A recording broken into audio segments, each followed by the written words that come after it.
сол то сол ба мо соҳибкорон дасти дароз мерасонанд ки мо дар қатори мардум фаъолият карда истодаем.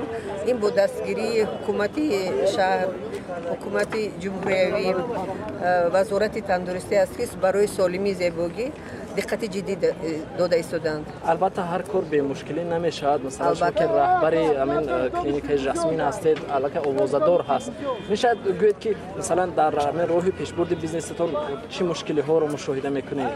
акун мушкилиҳо ҳаст ки инам на он қадар хуб аст гуфтан ки баъзан ҳамин дар як сол якчанд бор масалан аз стансияи эпидемиологӣ мебиён ё ки аз прокуратура мебиён.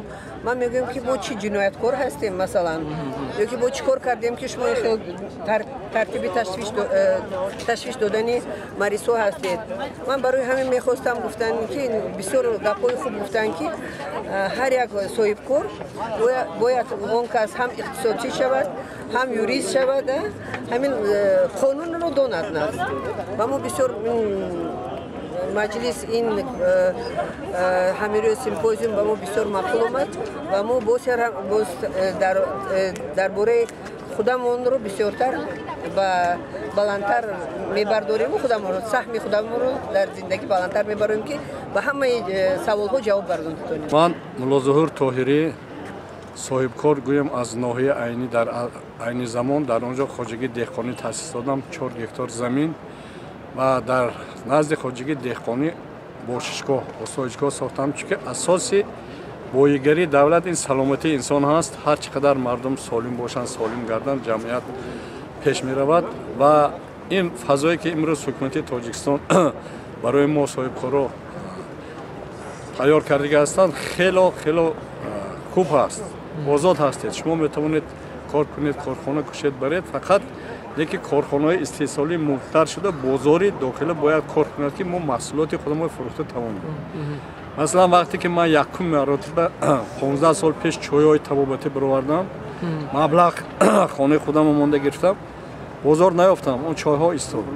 дар охир ҳукумат ба заводи алюминӣ сипориш доданд ки мана дастгирӣ кунанд, онҳо чойҳо харида гирифтанд. масалан ман маблағи қарз баргардонам.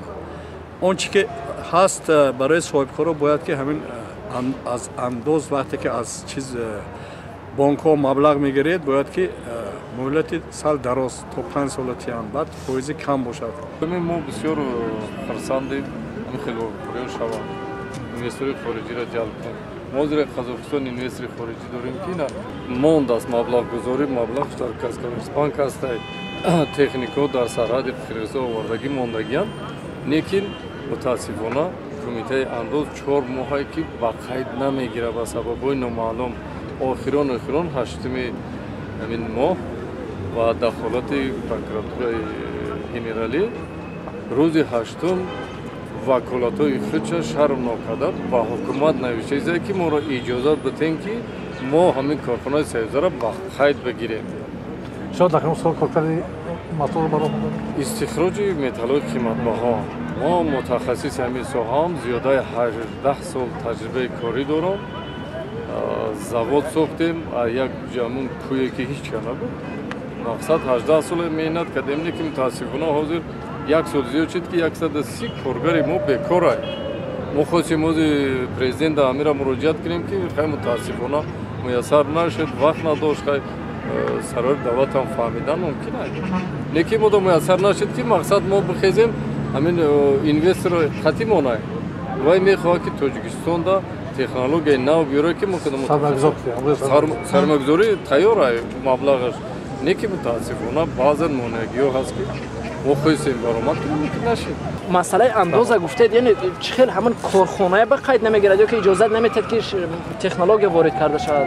корхонаро ба қайд намегирад. вай сармоягузор мегӯяд ки мо вақте ки ба қайд нагирам чӣ хел ворид кунам? овардагӣ дар сарҳад техникаи мо ҳастанд, маблағ дар банк ҳаст, лекин 4 моҳ шуд. дар ҳолате ки дар қонунгузорӣ аз 3 то 5 рӯз аст. баъди 4 моҳ ҳеҷ боно наёфтанд. ҳозир ба ҳукумати ҷумҳурии шармандагӣ мактуб навиштааст кумитаи андоз ки моро иҷозат де ба қайд бигирад. дар ҳолати мо ҳамаи чему ба расмият қонунӣ аст.